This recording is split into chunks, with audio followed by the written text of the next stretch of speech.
पाचन शक्ति कैसे बढ़ाएं? अगर आपका पेट हमेशा फूला हुआ महसूस होता है तो इसका मतलब है कि आपका पाचन तंत्र कमजोर है। जिस तरह से आपका खाना नहीं पच पाता, अपच की समस्या को नजरअंदाज करना आपको महंगा पड़ सकता है, क्योंकि इससे आपके पेट में ऐंठन और हीट बर्न जैसी समस्या हो सकती है। क्या आप खाना खाने के बाद भारीपन महसूस करते हैं? इसका कारण अपच हो सकता है। पाचन संबंधी समस्या आम लगती हैं, लेकिन इन्हें हल्के में लेना सेहत को भारी पड़ सकता है। पाचन से संबंधित समस्याएं उन लोगों में ज्यादा देखी जाती है जो खाने पीने पर ध्यान नहीं देते हैं या एक सुस्त जीवन शैली जीते हैं। पाचन तंत्र से जुड़ी सबसे आम समस्याएं पेट में ऐंठन, मतली और हीट बर्न है। माना जाता है कि खराब पोषण, खाने से एलर्जी, कुछ दवाएं, यहाँ तक कि कोई संक्रमण भी पाचन तंत्र को प्रभावित कर सकते हैं। इसके लिए मेडिकल में कई इलाज हैं, लेकिन कुछ घरेलू उपचारों के जरिए भी पाचन तंत्र को बेहतर बनाने में मदद मिल सकती है। हमारे द्वारा बताई गई सभी टिप्स को अपनी लाइफस्टाइल में जरूर अपनाएं, क्योंकि यही टिप्स हैं जो आपको कब्ज की समस्या से राहत पाने में मदद करेंगी। तो आइए वीडियो स्टार्ट करते हैं और हमारी वीडियो को अंत तक देखिएगा, क्योंकि वीडियो को अंत तक देखने से आपको वीडियो सही समझ में आएगी और आप लंबे समय तक अपनी लाइफस्टाइल में अच्छे तंदुरुस्त रहेंगे। अच्छे पाचन के लिए खाने को सही तरह चबाना जरूरी है। जब आप अपने भोजन को अच्छी तरह चबाते हैं तो यह आपके पाचन तंत्र के काम को आसान बनाता है। अपना खाना खाने के लिए समय निकालें। अपने भोजन को ठीक से धीरे धीरे चबाएं।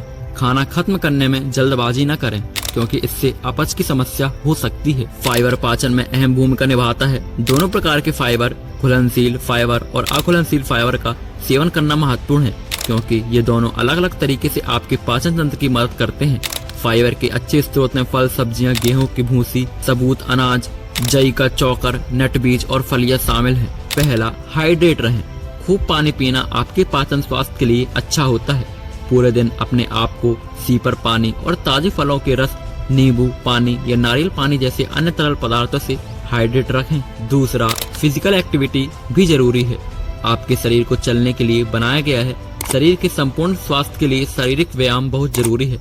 आप या तो सैर के लिए जा सकते हैं, दौड़ सकते हैं, तैराकी कर सकते हैं, योग कर सकते हैं। नियमित रूप से शारीरिक गतिविधि आपके पाचन तंत्र के माध्यम से भोजन को स्थानांतरित करने में मदद करती है, जिससे पाचन तंत्र संबंधित समस्या की संभावना कम हो जाती है। तीसरा, तनाव से बचें।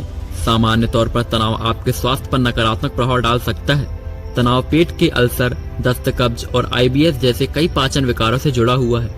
हालांकि तनाव सामान्य है, लेकिन सांस लेने के लिए कुछ व्यायाम, ध्यान या योग के साथ तनाव लेने से बचें। चौथा, मुलेठी की जड़। मुलेठी में ऐसे रसायन होते हैं जो आपके पेट में सूजन को कम कर सकते हैं और भोजन को आपके सिस्टम में तेजी से आगे बढ़ने में मदद कर सकते हैं। यह अपच और एसिड और रिफ्लक्स के लक्षणों को कम करने में मदद कर सकता है। मुलेठी की जड़ को चबाएं या चाय बनाने के लिए इसका इस्तेमाल करें। हालांकि प्रतिदिन 2.5 ग्राम से ज्यादा न लें, क्योंकि अगर आप इससे ज्यादा मात्रा में लेते हैं तो इसके साइड इफेक्ट्स हो सकते हैं। पांचवा, अदरक की जड़। अदरक में ऐसे रसायन भी होते हैं जो भोजन को आपके सिस्टम में तेजी से आगे बढ़ने में मदद कर सकते हैं।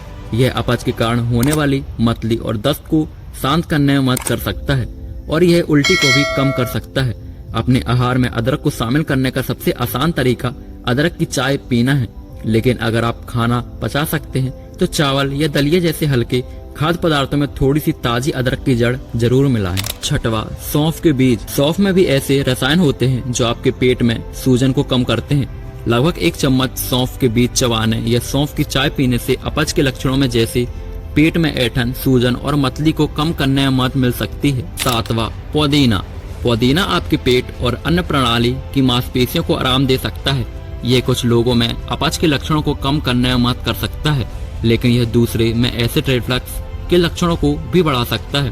पुदीना की चाय पीकर या सप्लीमेंट लेकर देखें कि यह आपके लिए कारगर है या नहीं। आठवां, सेब का सिरका। कच्चे सेब के सिरके में सहायक बैक्टीरिया होते हैं जो आपके पेट के बैक्टीरिया को संतुलित करने में मदद कर सकते हैं। यह अपच के लक्षणों को कम करने में मदद कर सकता है। हालांकि अपच अक्सर अतिरिक्त पेट के एसिड के कारण होता है और सिरका अम्लीय होता है। यदि आपका अपच बहुत अधिक पेट के एसिड के कारण होता है तो सिरका आपके अपच के लक्षणों और खराब कर सकता है, लेकिन इससे आजमाना सुरक्षित है, क्योंकि कुछ लोगों को बहुत कम पेट के एसिड से अपच होता है। तो आइए इसी के साथ वीडियो को लाइक और चैनल को सब्सक्राइब कर दें। धन्यवाद।